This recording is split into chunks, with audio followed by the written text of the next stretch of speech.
Bismillahirrahmanirrahim. Assalamualaikum warahmatullahi wabarakatuh. Kami mahasiswa dari Universitas Islam Negeri Raden Intan Lampung. Video ini dibuat untuk menyelesaikan salah satu tugas dari mata kuliah Fenomenologi Agama dengan dosen pengampu Dr. Frisman Bedi SAGMM MSI. Kami dari kelompok 2.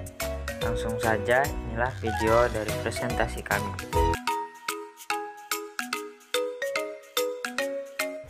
Oke, saya akan menjelaskan mengenai pengalaman keberagamaan, yang mana di sini kata spesifik dari pengalaman keberagamaan itu melalui para ahli itu berbeda-beda. Seperti di sini ada William James, Brian Morris, dan Henry Fromm.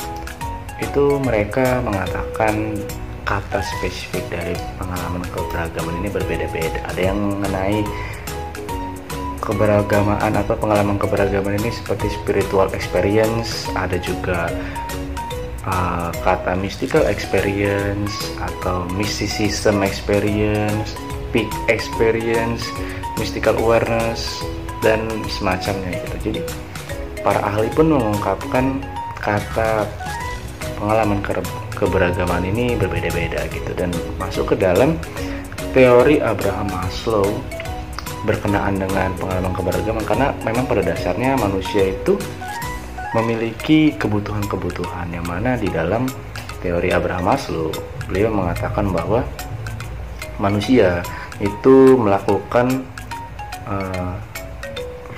ritualitas itu kaitannya dengan spiritualitas. Jadi ritualitas dan spiritualitas itu masuk ke dalam satu hubungan, yang mana dalam upaya untuk mempertahankan eksistensi dari manusia itu sendiri gitu.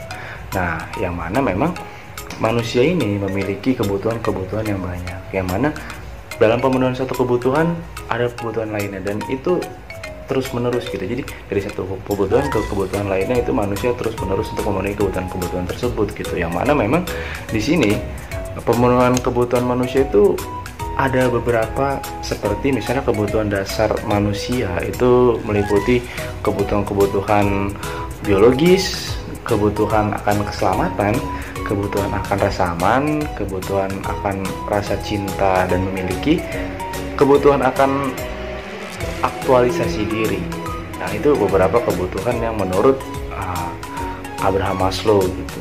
Yang mana Abraham Maslow itu di dalam hal tersebut juga menaruh catatan bahwa pemenuhan kebutuhan dasar itu tidaklah semata bersifat material, tapi selebihnya merupakan bersifat spiritual. Jadi memang pada hakikatnya pemenuhan kebutuhan manusia itu bukan hanya material aja, tetapi spiritual. Yang mana memang kebutuhan-kebutuhan spiritual ini perlu untuk dipenuhi dari setiap manusia. Nah, di sini definisi dari pengalaman spiritual yaitu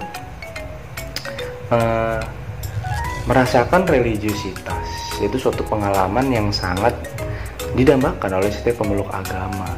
Yang mana memang di sini itu terjadi lantaran pengalaman keagamaan dan kaitannya erat dengan pemenuhan kebutuhan dari puncak kehidupan manusia, yang mana memang pemenuhan dari puncak kehidupan manusia ini yaitu merasakan kebutuhan-kebutuhan keimanan gitu, yang mana itu adalah kebutuhan kodrati, yaitu setelah seluruh pemenuhan kebutuhan fisik itu telah terpenuhi, maka kebutuhan-kebutuhan kodrati itu yaitu mengenai keimanan dia, transendensi dia terhadap Tuhan gitu. Jadi bagaimana pengalaman seseorang di dalam mencari keimanannya yang memang mempererat rasa transendensi dia terhadap Tuhan. Dari proses tersebut itu akan melahirkan yang namanya kesadaran beragama gitu. Memang di dalam prosesnya memiliki intensitas yang cukup lama, tetapi kemudian dari proses tersebut akan melahirkan pengalaman yang baik gitu. Itu menurut definisi dari pengalaman keberagamaan. Oke, setelah sebelumnya telah mendengar beberapa pengertian dari para tokoh tentang pengalaman keagamaan yang telah disampaikan oleh rekan saya. Berikutnya saya akan menjelaskan tentang beberapa penelitian yang dilakukan para pakar, di mana terdapat 3 teori psikologi sebagaimana yang dikutip oleh Bapak Ahmad Anas, yang saling tidak sinkron pendapat yang berusaha untuk menjawab pertanyaan dari mana asal jiwa keagamaan ini muncul, di mana antara lain yaitu yang pertama ada teori monistik yang mendasarkan bahwa hanya terdapat satu asal kejiwaan, sumbernya tunggal atau satu pada keagamaan, yaitu suatu hasil proses berpikir bersumber dalam rasa ketergantungan pada yang mutlak dan rasa kagum. Lalu ada yang kedua, teori fakulti atau faculty theory, teori yang memandang bahwa asal kepercayaan tidak bersifat tunggal tetapi terdiri berdasarkan banyak sekali fungsi. Sumber jiwa keagamaan bersumber berdasarkan cipta atau reason, rasa emotion, dan karsa atau will.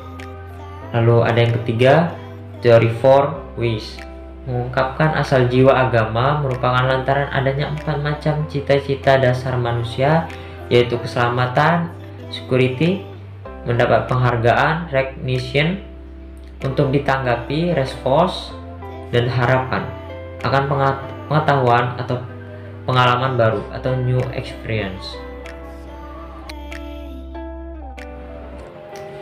Ya, berikutnya menurut Evelyn Underhill yang dikutip oleh Ahmad Anas, dalam memperoleh pengalaman keagamaan terdapat beberapa tingkatan yang wajib ditempuh oleh seseorang, yang dimana diantaranya yang pertama, membangkitkan kesadaran awakening, yang juga merupakan kebangunan diri eksklusif ke arah realitas ketuhanan, di mana pada tingkat ini individu mengalami eksaltasi atau penyaksian keagungan kemuliaan yang luar biasa dengan kegembiraan yang terlampaui. Lalu ada pertobatan diri atau penghancuran dosa diri, purgation, suatu tingkatan kesediaan dan usaha yang muncul sehabis merasakan keindahan Tuhan, yaitu sebagai akibat dia berusaha membenahi diri, self-discipline, pada bentuk meditasi dan mematikan hawa nafsu. Yang ketiga, pencerahan diri, illumination, tingkat kegembiraan yang sebenarnya menuju satu eksaltasi terlepas menurut kehidupan alam fana dan timbul pencerahan pada kehadiran Tuhan. Yang keempat, ada pembersihan diri, purification, dari malam gelap jiwa. Sebagai akibatnya menciptakan perumpamaan pribadi, mulai terdapat pencerahan antara kehadiran Tuhan menggunakan penyatuan dirinya dengan Tuhan. Untuk memperoleh penyatuan paripurna ini, seseorang wajib mematikan untuk menghilangkan naluri manusiawi supaya tercapai bahagia dan dia menjadi fasik. Lalu yang kelima, puncaknya merupakan keadaan menyatu atau persatuan dan kehidupan yang absolut, menunggal dengan Tuhan, sehingga jiwanya sudah memasuki alam yang tidak terbatas dan keabadian.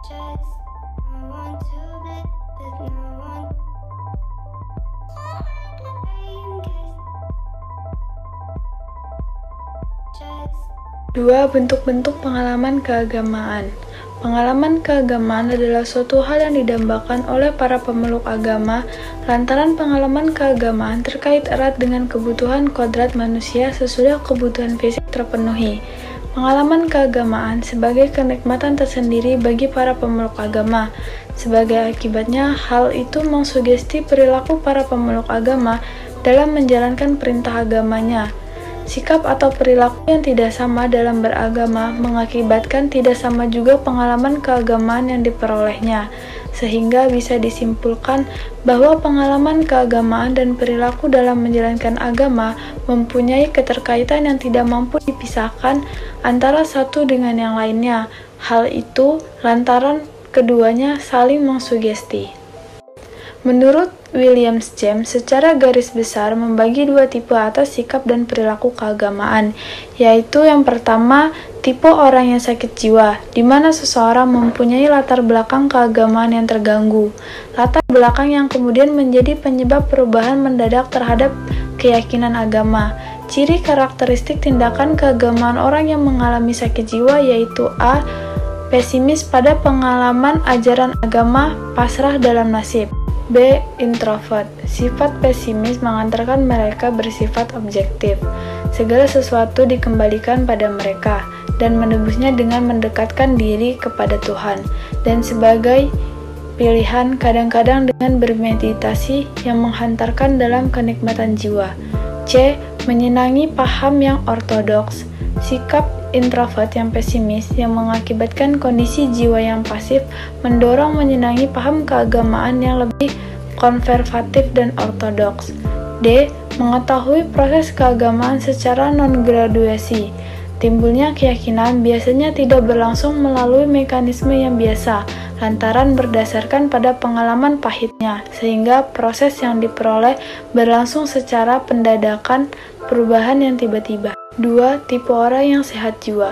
Ciri dan sifat orang yang sehat jiwanya sebagaimana dikemukakan pada Psychology of Religion adalah A. Optimis dan gembira. Hal ini diakibatkan lantaran pemahamannya bahwa pahala maupun musibah adalah hasil jerih payah yang diberikan Tuhan, tetapi terdapat keyakinan bersifat Tuhan pengasih dan penyayang, dan bukan pemberi azab. B. Ekstrovert dan tidak mendalam. Sebagai dampak berdasarkan sifat optimismenya, mereka menjadi lebih gampang melupakan kesan-kesan buruk. C. Menyenangi ajaran ketauhidan yang liberal.